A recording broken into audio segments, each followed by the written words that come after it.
I gotta ask you about Canelo. So he did come up in our as we're talking. He enrolled today. He said in a year-round testing. What did you make of him testing positive in the first place? Was that... I don't think he did it. I don't think it was intentional by any means. I don't think so.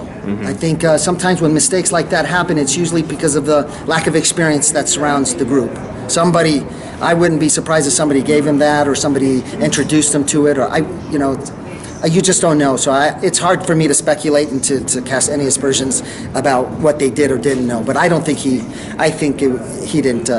It wasn't intentional on his part. I don't think it was something that they should have canceled the fight over for sure. Really? No, if you do your homework and you read a little bit, you know what combuterol is, you know what its effects are. So is it? Well, people, I hear from novices compared to people to you that it helps with stamina. It does. It's usually it's also used for people with asthma and stuff like that. It helps with.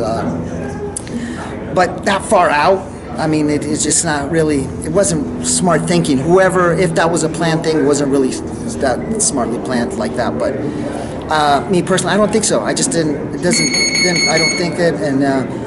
It's unfortunately because you're right. The people that are not talking, who are not educated, or not privy to the science of exercise and nutrition. Canelo doesn't look exceptionally like a guy who's on steroids or anything like that. Well, again, to a novice, it looks like with the 8-pack and everything that it's plausible. He trains hard, and he's always been a pretty thick guy. So he's just getting older, and you just can't. Every time a guy looks better or he looks different, you can't automatically assume.